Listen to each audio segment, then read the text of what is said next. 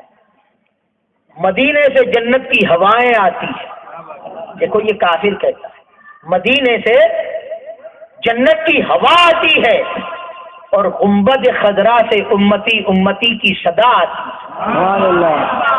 مدینے سے جنت کی ہوا آتی ہے, گنبد خضرا سے امتی امتی کی صدا آتی ہے, اور جب تم انہیں کہتے ہو اپنے جیسا بشر تو ہمیں بھی حیا آتی ہے.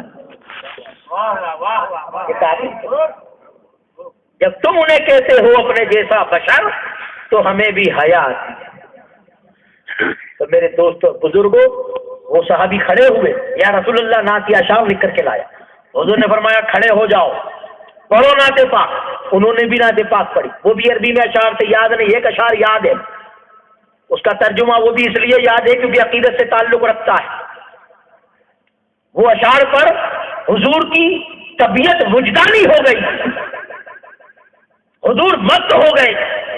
وہ اشعار یہ تھا کہ انہوں نے پڑھا, دنیا والوں مصطفیٰ نور ہے. کیا فرمایا؟ مصطفیٰ نور ہے, اور مصطفیٰ ایسے نور ہے کہ جو ان سے لگ جاتا ہے وہ بھی نورانی ہو جاتا. سبحان اللہ. اس پر حضور کا عالم وجدانی ہوا. حضور نے اپنی چادر اٹھائی اور پھینک کر کے کہا نہیں, یہ تجھے بخشش دے دی. سبحان اللہ. میں نے کہا حضرت یہ پھینک کر لٹانا یہ بھی حضور کی سنت, سبحان اللہ. یہ بخشش دینا اس طریقے سے یہ بھی حضور کی سنت ہے. اللہ کے رسول صلی اللہ علیہ وسلم نے, اب آپ کہو گے یہ تو حضور کے نور پر اعتراض کرتے ہیں, اور یہ تو فرماتے ہیں کہ جو حضور سے لگ گیا وہ بھی نورانی ہو گیا. ایسا ہو سکتا ہے؟ ہو سکتا ہے ایسا کہ نورانی ہو جائے؟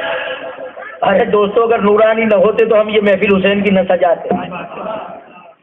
یہ حضور سے لگنے ہی سے تو اتنا اونچا اور اعلیٰ مقام ملا ہے, اتنا اعلیٰ مقام ملا. آپ کہو گے کیسے, ایک مثال دے کے اپنے مقصد کی طرف چلا جاتا ہوں. لوئی چمک ہوتا ہے, کیا کہتے ہو آپ لوگ؟ ہاں, اس کی فطرت کیا ہے؟ چپکنا. ابھی لوہے پہ لا کر چپکاؤ گے تو کیا کرے گا؟ وہ چپک جائے گا. لوہے کو لے جا کر کے اگر چپکاؤ گے تو چپکے گا؟ لوہے چمک چپکے گا کیونکہ وہ چمک ہے, وہ چپک جائے گا. لوہا چپکے گا؟ لوہے پہ وہ چپک سکتا ہے, لیکن لوہا دوسرے لوہے کو چپکاؤ تو نہیں چپکے گا. اگر چپک جاتا تو ہمیں یہ لوک رکھنے کی ضرورت نہیں پڑتی. جو ہم نے فٹ کیا ہے, فٹ ہوا تو رکا ہوا ہے. اگر اسے ڈھیلا کرو تو گر جائے گا, چپکے گا نہیں. چپکے گا لوہا لوہے سے؟ پورا مجمع ایک ساتھ بول دو, نہیں چپکے گا. لیکن میں بتاتا ہوں کہ چپکتا ہے. میں بتا دوں چپکتا ہے, اور آپ کو ماننا بھی پڑے گا, اور آپ مانو گے بھی, مانو گے بھی. دیکھو لوئی چمک لے لو, لوئی چمک کو ایسے رکھو, ایک بڑا کھیلا لے کے ایسے چپکا دو, چپک جائے گا. دوسرا کھیلا لو, لوئی چمک پہ مت چپکاؤ, کھیلے پہ چپکاؤ, چپکے گا؟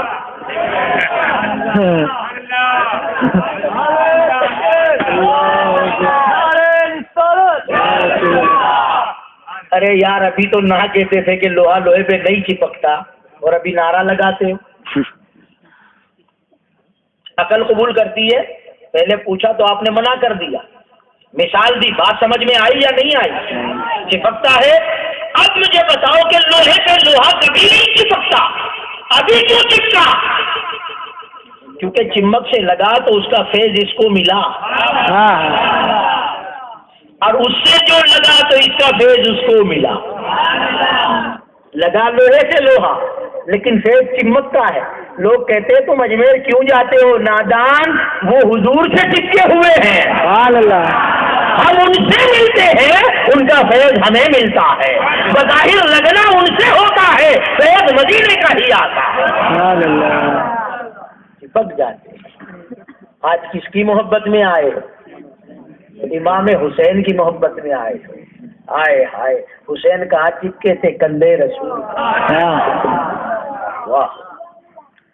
یہاں بیٹھے ہیں, کبھی گود میں بیٹھے ہیں, کبھی لبوں کا بوسہ دیا ہے, کبھی گردنوں کا بوسہ حضور نے لیا ہے.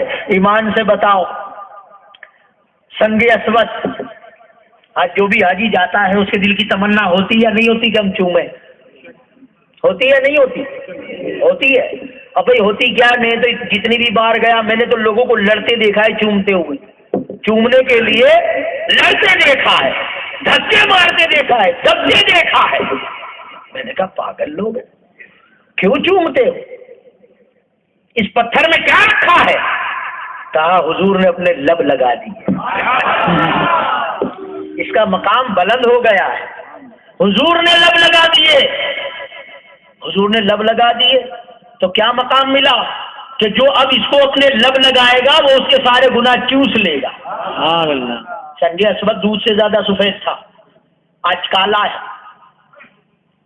جو چومتا ہے, جس کے لب لگتے ہیں, سب کے گناہ چوس کے انہیں گناہوں سے پاک کر دے گا. گناہ چوس چوس کے وہ کالا ہو گیا. ہائے ہائے, ایک پتھر کو حضور لب لگا دے تو اس کا یہ مقام کہ اس کو ہم لگے تو ہم گناہوں سے پاک. اور جس حسین کو میرے آقا نے ایک مرتبہ نہیں کئی مرتبہ چوما, اس حسین کا مقام کتنا بلند ہوگا, کتنا اعلیٰ ہوگا, کوئی اندازہ لگا سکتا ہے؟ ارے اس سے نہ لگے تو کچھ نہیں, اس کی محبت اپنے دلوں میں سنبھالو. خدا کی قسم کل قیامت کے روز اس کی شفاعت کے تم حقدار بن جاؤ. سبحان اللہ. سبحان اللہ.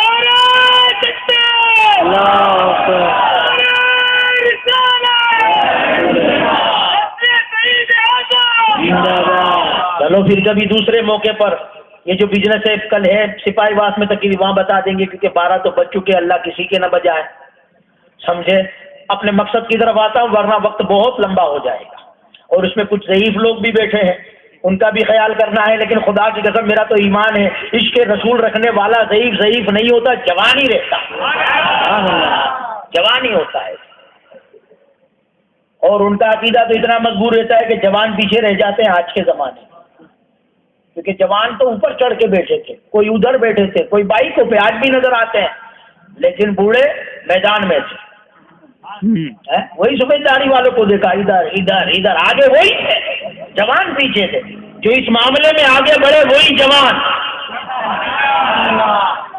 نیکیوں میں جو آگے بڑھے وہی جوان. دوسرے راستوں میں آگے بڑھے وہ جوان نہیں ہے, وہ عاشق نہیں ہے, وہ مرد بھی نہیں, وہ ہجڑا. دنیا داری میں آگے بڑھے وہ نامرد, جو نیکی میں آگے بڑھے وہ مرد.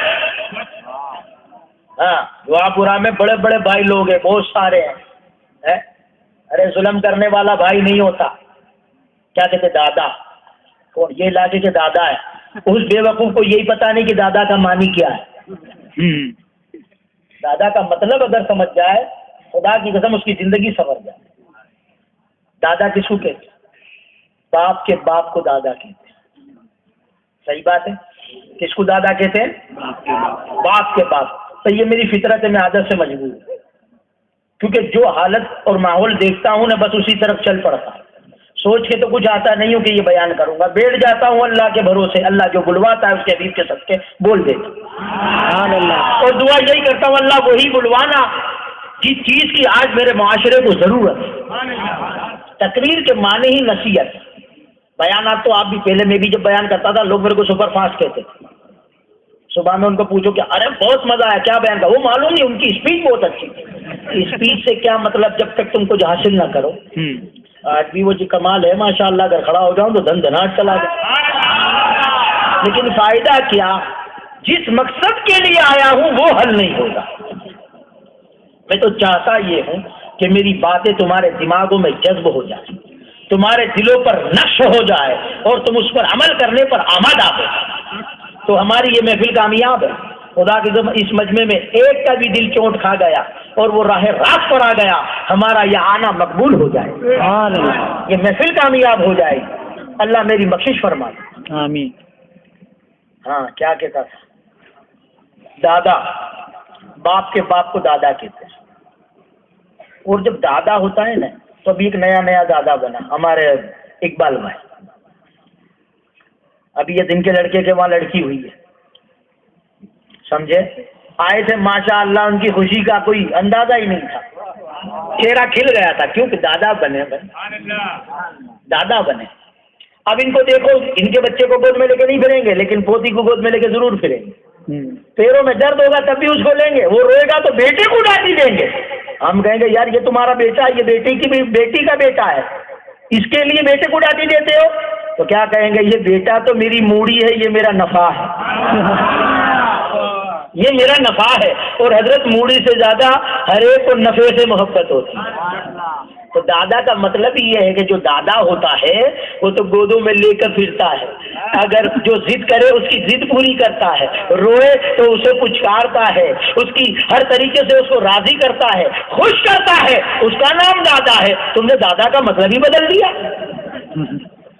کوئی روتا نہیں ہے تو مار کے رلاتا ہے، کیا ہے کہ دادا ہے. ابھی دادا تھوڑی رلاتا ہے، دادا تو خوش کرتا ہے. وہ کما کے لایا تو یہ چھین لیتا ہے، کیا ہے دادا ہے. ارے دادا تو خود دیتا ہے، چھینتا نہیں ہے، خود کے لقمے بھی کھلا دیتا ہے، اسے دادا کہتے ہیں. دادا نو راستہ اوندا پکڑ لیا تم نے.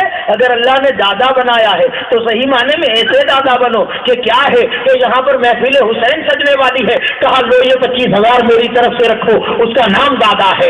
مسجدوں میں اذانیں ہو جائے، گھروں سے اٹھ کر کے مسجد میں جو نماز کے لیے بھاگے اسے دادا کہتے ہیں. نیکیوں میں جو آگے بڑھ جائے اسے دادا کہتے ہیں. غریبوں پر ظلم ہو جائے ان کا ساتھ دے دے اور سامنے والے ظالم کو مارے اسے دادا کہتے ہیں. اگر کوئی حسین کی محفل سجائے، محرم کا مہینہ آ جائے، کوئی ڈھول بجائے اور وہ دیکھے یہ یزیدیوں کی سنت ادا کرتا ہے، اس کے ڈھول کو پھاڑ دے اور اس کو نصیحت کرے، وہ مقابلہ کرے، اسے مارے، اسے دادا کہتے ہیں. میرے دوستوں اور بزرگوں جو ذریعہ نکالتے ہیں، وہاں پر ناریل پھوڑتے ہیں، منتیں مانتے ہیں، یہ حرام کام کرتے ہیں اور اپنے آپ کو سنی کہتے ہیں، ارے سنیوں کو بدنام کرتے ہیں، ان لوگوں کو مارے اور ذریعوں کو بند کرائے اسے دادا کہتے ہیں. جو بات کا ادب کرے اسے دادا کہتے ہیں، جو ماں کا احترام کرے اسے دادا کہتے ہیں، جو چھوٹوں پر شفقت کرے اسے دادا کہتے ہیں، جو بڑوں کی عزت کرے اسے دادا کہتے ہیں، جو رمضان میں روزے رکھے اسے دادا کہتے ہیں، جو حرام سے پرہیز کرے اسے دادا کہتے ہیں، جو حسین نے قربانیاں دی ہے حسین ہی ہونے کا دعویٰ کرے تو حسین کے نقش قدم پر چلے اسے دادا کہتے ہیں.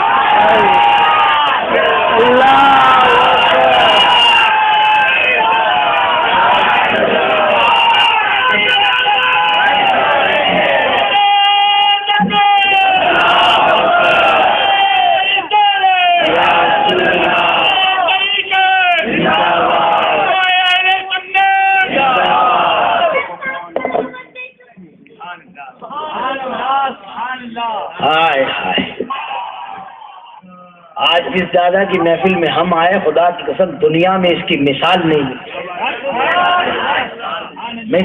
مل سکتی، خدا کی قسم.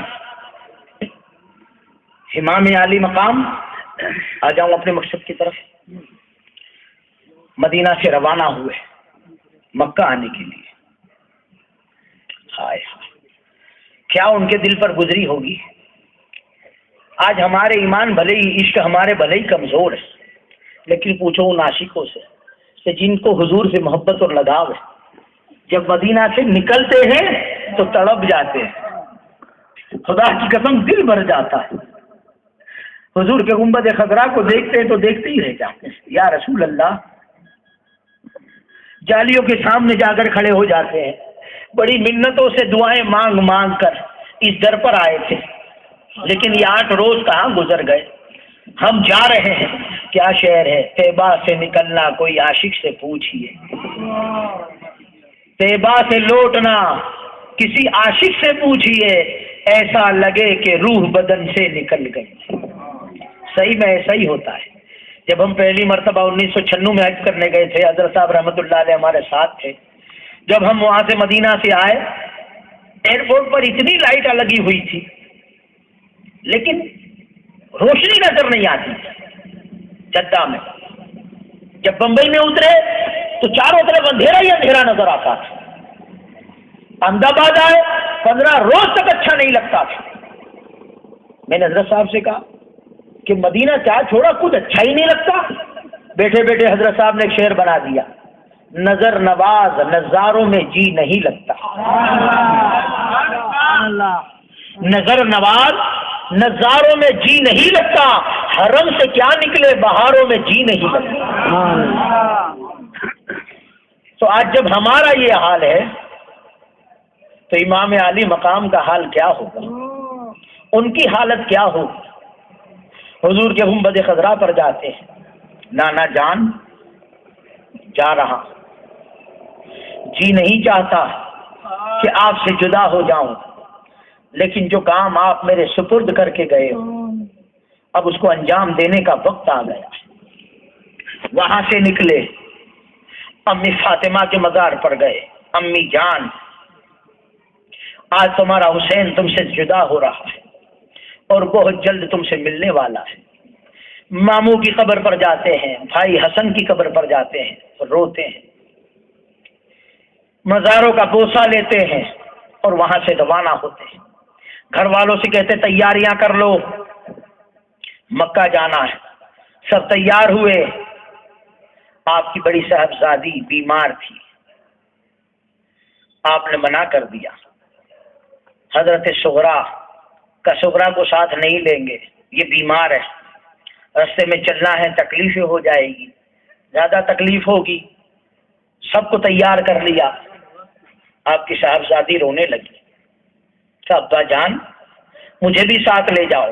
کہا نہیں، تمہیں ساتھ نہیں لے جائیں گے، تمہاری طبیعت ناساز ہے، تمہیں یہی رکنا پڑے گا.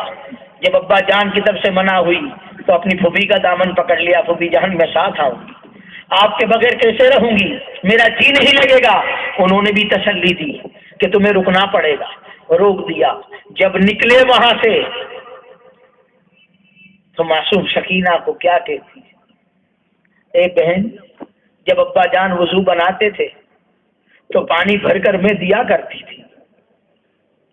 جب باہر جاتے تھے آپ کی جوتیاں میں رکھا کرتی تھی. آج میں ساتھ نہیں ہوں، تم جا رہی ہو، بابا کا خیال رکھنا. جب وضو کا وقت ہو تو پانی بھر کر دینا. ان کی ہر چیز کا خیال رکھنا. سب جایا، آپ وہاں سے روانہ ہوئے، آخری مکہ پہنچے. مکہ والوں نے استقبال کیا. آپ نے کہا میں کوفہ جا رہا. سب نے منع کر دیا کہ نہیں حضور، وہ غدار لوگ، بے وفا لوگ، آپ نہیں جاؤ. آپ نے فرمایا میں ضرور جاؤں گا. سب نے کہا مت جاؤ. کہا نہیں میں جاؤں گا. جب مجبور ہوئے تو کہا پہلے کام کرو، امام مسلم کو بھیجو، وہاں کی حالت معلوم کر لو کہ کیا حالات ہیں وہاں کے، اگر یہ اطلاع دے تو پھر آپ جان. آپ نے کہا ٹھیک.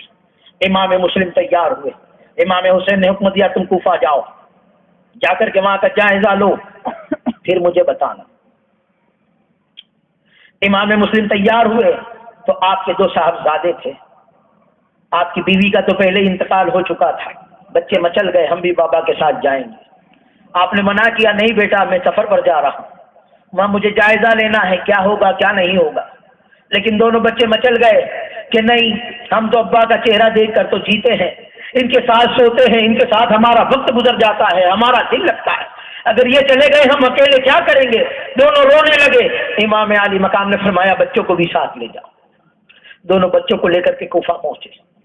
وہاں بڑا استقبال ہوا، سب نے ہاتھ پر بیٹھ کی، بہت استقبال کیا، دعوتیں کی، یہ کیا وہ کیا، سب کچھ کیا. آخر میں یزید سے وہ لوگ ڈر گئے. سب نے آپ کا ساتھ چھوڑ دیا. آپ اکیلے ہیں، ہر جگہ گھومتے ہیں. اعلان ہو گیا یزید کی طرف سے کوئی ان کو پناہ نہیں دے گا، جو پناہ دے گا اس کا سر قلم کر دیا جائے گا. جدھر جاتے تھے سب دروازے بند کر لیتے. امام مسلم نے جب یہ حالت دیکھی پہلے کیسا استقبال، ہزاروں لوگوں نے بیعت کر لی اور یہ دعوتیں، یہ عزت ہمارے اوپر جانے کٹوانے کے لیے قسمیں کھا لی. انہوں نے خط لکھ دیا امام حسین کو. امام حسین کو خط لکھ دیا کہ بھائی جان آپ آ جاؤ، یہاں کا ماحول بہت اچھا ہے اور یہ سب جانے دینے کے لیے تیار ہے. اتنے لوگوں نے بیعت کر لی، تفصیل کے ساتھ بیان نہیں کر سکتا، وقت بہت ہو جائے گا، اشارہ کر کے گزر جاتا ہوں۔ خط پہنچا امام حسین کے پاس، یہاں پر ان یزیدیوں نے امام مسلم کو شہید کر دیا۔ ان کے 2 بچے تھے، ان 2 بچوں کو روانہ کر دیا ایک اہل بیت سے محبت رکھنے والے نے کہ جاؤ اس قافلے کے ساتھ ساتھ چلے جاؤ ورنہ یزیدی تمہیں بھی قتل کر دیں گے۔ بچے بھاگے، رات کا اندھیرا ہوا، رک گئے۔ جب اندھیرے میں قافلہ گزر گیا، پتہ نہیں چلا، غبار کے اندر دونوں چھپے ہوئے تھے۔ آخر ان بچوں کو بھی پکڑ لیا اور ظالم نے ان دونوں بچوں کو بھی شہید کر دیا۔ دونوں شہید ہو گئے۔ امام حسین کو خط ملا، آپ روانہ ہوئے۔ جب روانہ ہوئے سب نے منع کی، ایک مقام پر ٹھہرے تو وہاں پر اس مقام کے جو لوگ تھے حضور پر ایمان لائے تھے وہ سارے کے سارے چلے آئے۔ کہا حضور آپ کہاں جا رہے ہو؟ کہا کوفہ جا رہا ہوں۔ کہا وہ تو دھوکے باز لوگ ہیں، غدار لوگ ہیں، ہمیں پتہ ہے وہاں کیا ہوگا، ہم آپ کے ساتھ چلتے ہیں، آپ رک جاؤ، میرے پورے قبیلے کو بلا لیتا ہوں، 30,000 لوگ ہیں میرے قبیلے میں، سب آ جائیں گے، ان کے پاس بھی تلواریں ہوگی، ہمارے پاس بھی تلواریں ہوگی، اگر وہ آپ کا ادب کرے تو ٹھیک ہے ورنہ ہم ان کا مقابلہ کریں گے اور ان سب کو ختم کر دیں گے۔ امام حسین نے انکار فرما دیا کہ نہیں، میں وہاں کسی کا خون بہانے نہیں جاتا، کسی کی جان لینے نہیں جا رہا ہوں، ان کے بلاوے پر جا رہا ہوں۔ 150 خط آئے ہیں، انہوں نے مجھ سے لکھا ہے امام علی مقام، یہ یزید فاسق یہاں پر خلیفہ بن چکا ہے، ہماری زبردستی بیعت لے رہا ہے، تم آ جاؤ تو ہم تمہارے ہاتھ پر بیعت کر لیں، اگر تم نہیں آؤ گے تو قیامت کے دن ہم نانا جان سے تمہاری شکایت کریں گے کہ ہم نے حسین کو بلایا تھا، ہمارے خط پر وہ نہیں آئے تو ہم کو مجبوراً یزید کے ہاتھ پر بیعت کرنی پڑی۔ امام حسین آگے بڑھے، ایک پہاڑ کی چوٹی کے پاس رکے، دامن میں رکے، تو وہاں پر ایک جناتوں کا سردار آیا، اس نے کہا امام علی مقام کہاں جا رہے ہو؟ کہا کوفہ جا رہا ہوں۔ کہا ہم تمہارے نانا کے ہاتھ پر ایمان لائے ہیں، تمہارے والد حضرت علی کے ہاتھ پر ایمان لائے ہیں، وہ غدار لوگ ہیں، ہمیں پتہ ہے وہاں کیا ہونے والا ہے، آپ ایک کام کرو، جتنے بھی مسلمان جنات ہیں ان سب کو میں ساتھ لے لیتا ہوں، اگر ان لوگوں نے تم پر حملہ کیا تو اللہ نے ہمیں وہ قوت دی ہے، ہم انہی کی تلواریں انہی کی گردنوں پر موڑ دیں گے۔ امام علی مقام نے انکار کر دیا، مجھے تمہاری مدد کی ضرورت نہیں، میرے لیے میرا رب کافی ہے۔ وہاں سے آگے بڑھے، جب آگے بڑھے تو دیکھا شدت کی دھوپ تھی کہ ادھر کچھ کھجوروں کے دور و دراز درخت نظر آتے۔ امام علی مقام نے دیکھا، ساتھیوں نے کہا جلدی چلے تو وہاں جا کر کے سائے میں بیٹھے۔ آپ نے کہا وہ درخت نہیں ہے، کوئی قافلہ نظر آتا ہے، اور لگا کر دیکھا تو صحیح معنی میں ایک قافلہ تھا۔ آپ نے کہا جلدی سے کوئی اچھی جگہ ڈھونڈو، وہاں ایک پانی کا چشمہ تھا، وہاں پر رکے، پانی کے چشمے پر قبضہ کر لیا، اندر بیٹھ گئے، قافلہ قریب آیا، امام علی مقام اندر تھے، اس میں سے حور آئے، آ کر کہا امام حسین کہاں؟ کہا کیا کام ہے؟ کہا میں انہیں گرفتار کرنے آیا ہوں یزید کی طرف سے، جا کر کے میرے امام سے کہا حور آیا ہے اور کہتا ہے امام حسین کو گرفتار کرنے آیا، آپ باہر آئے، حور کو دیکھا، حور کیسے آنا ہوا؟ کہا تمہیں گرفتار کرنے آیا ہوں۔ آپ نے جلال بھرے انداز میں کہا کیا تو مجھے گرفتار کرے گا؟ حور نے مسکرا دیا، کہا میں مجبور ہوں، حکومت کی طرف سے آیا ہوں، 1000 کا لشکر میرے ساتھ ہے اور مجھے حکم ہوا ہے امام حسین کو گرفتار کر کے لاؤ، ان کے ساتھ جو ہے سب کو۔ اذان ہو، آپ نے کہا میں نماز ادا کر لوں، اذان ہو گئی، آئے اے حسین کے غلاموں دیکھو تو صحیح، 1000 کا لشکر ہے، گرفتار کرنے آئے ہیں، اذان ہوئی تو بات کرتے کرتے کیا کہتے ہیں میں نماز ادا کر لوں۔